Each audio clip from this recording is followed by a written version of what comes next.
Саламатсыздар ма, құрметті студенттер? Бүгінгі онлайн сабағымыздың тақырыбы жаһандық экологиялық жүйелер тақырыбына тоқталамыз. Жалпы бұл тақырыпта қарастыратын негізгі жоспарға тоқталатын болсақ, экожүйе дегеніміз не және табиғатқа қатер төндіретін факторлар, оларды түзушілер, тұтынушылар, ыдыратушылар, олардың негізгі қасиеттеріне тоқталып, экожүйенің жалпы қорытындысын шығарамыз. Экологиялық жүйе немесе жаһандық экожүйе дегеніміз не? Бұл дегеніміз тірі ағзалар жиынтығының қоректену, өсу және ұрпақ беру мақсатында белгілі бір тіршілік ету кеңістігінде бірлесе пайдалануынан қалыптасқан жүйені айтамыз. Экожүйе құрамына организмдерде табиғи ортада кіретін тірі ағзаның, яғни негізгі функционалдық бірлігі болып табылады. Алдыңғы тақырыпта өткенімізде экожүйенің негізгі құрылымын энергияны трансформациялаудың негізгі үш деңгейі – консументтер, продуценттер және редуценттер, сонымен қатар қатты және газ тәрізді заттар айналымы экожүйені құрайды.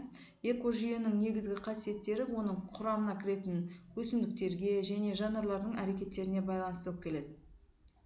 Әртүрлі экожүйелерде өсімдіктің мысалы күн энергиясын, минералды заттар мен судың қорын пайдалануы, сонымен қатар олардың мөлшері, яғни бұл жерде биомасса мен энергияның ауысып өзгеріп отыратын кезеңдерінде пайда болатын қаныққан экожүйені айтамыз. Енді осы қорды толық пайдаланбайтын экожүйелерді біз қанықпаған экожүйе деп айтамыз. Осы тұста экологияның ең негізгі объектісі бізде экологиялық жүйе немесе экожүйе болып табылады. Функциялық тұрақтылығы аз уақытқа созылса да, қарым-қатынаста болатын кез келген бірлікті біз экожүйе деп те атауымызға болады. Бұл терминді 1935 жылы алғаш рет ұсынған ағылшын экологы Тенсли болатын.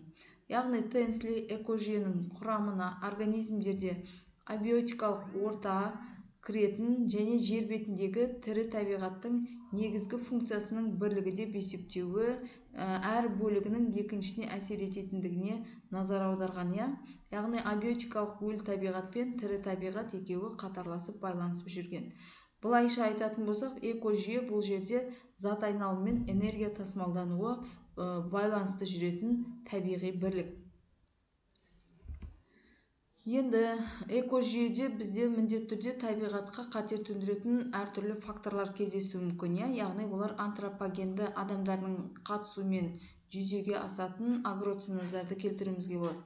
Мысалы, жер бетіндегі қазіргі таңда халық санының өсуі, жаһандық жылыну, озон қабаттарының жұқарып тесілуі, сонымен қатар тіршілік ету ортасының күйреуі және өсімдіктер мен жануарлардың кейбір түрлерінің құрып кетіп, қызыл кітапқа еніп жатуы, немесе ауаның ластануы, әртүрлі өнеркәсіптердің, немесе халықтың санының көбеюі салдарынан автокөліктердің көбейіп, соның салдарынан бөлінетін түтіндердің ауаның ластауы, жерасты суларының сарқылуы немесе ластану жағдайлары, химиялық өндіріс және оған байланысты қауіп-қатерлер, экологиялық нәсілшілдік, энергетика салаларының қарқынды түрде жұмыс жасауы қазіргі таңда экологияға үлкен қауіп төндіретін негізгі факторлар. Енді осы аталған факторларды негізгі түзушілер, яғни бұл жерде фотосинтезді жүзеге асыратын автотрофты өсімдіктер, ауаға таралған әртүрлі улы газдарды, шаң тозаңдарды фильтрлеп отыратын жоғары сатыдағы өсімдіктер. Ал қалған ағзалардың барлығы бұлар ағзалық заттарды өсімдіктерден және басқа автотрофты ағзалардан алып отырады. Тұтынушылар кімдер? Автотрофты организмдер. Тұтынушылар бұлар бізде гетеротрофты ағзалар. Яғни гетеротрофты ағзалар бұлар жануарлар немесе адамдар сол дайын органикалық заттармен қоректенетін ағзалар жатқызамыз. Бірінші және екінші қатар тұтынушылары болып табылады. Бірінші қатарда кім болады? Мысалы, қой және жылқы малын өсімдіктермен қоректенетіндер деп салыстыратын болсақ, екінші қатардағы тұтынушылар немесе өсімдіктерді жемейтін, керісінше жануарлармен қоректенетін жыртқыш аңдарды жатқызуымызға болады. Қасқыр, жолбарыс деген секілді. Енді ыдыратушылар немесе бүлдірушілер. Табиғатта бұл байланыс өте маңызды, яғни бұл ағзалар бейағзалық қосылыстарға ауысып, өлі ағзаларды тұтынады. Яғни бүлдірушілер негізінен алғанда сапрофиттер болып табылады. Оларға біздер кейбір саңырауқұлақтарды және жануарларды жатқызуымызға болады. Сонымен қатар табиғатта зат айналымы қызмет істеу үшін үнемі энергия алмасып отыру керек. Бізде энергия алмасу үшін адам немесе жануарлар үшін азық немесе тағам болатын болса, ал табиғаттағы энергия айналымы үшін бізге күн қажет болып табылады. Күн энергиясы бұл жарық синтездеуші ағзалар арқылы ағзалық қосылыстардың химиялық айналымына айналады екен. Енді негізгі қасиеттеріне келетін болсақ, жаһандық экожүйе бұл экожүйенің қасиеттері өздігінен реттелу, яғни бұл жерде әртүрлі дарақтар санының белгілі немесе салыстырмалы тұрақтылық деңгейде сақталуын көрсетеді.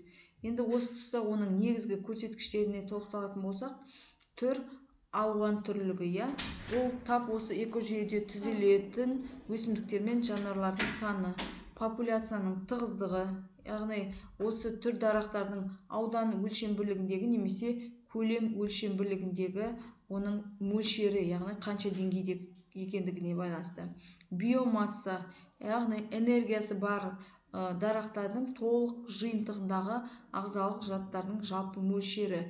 Биомасса деп отырғанымыз сол бір ауданда немесе бір жердің көлемінде қанша өсімдіктің немесе қанша жануардың деңгейіне байланысты сол аймақта алып жатқан мөлшер саны.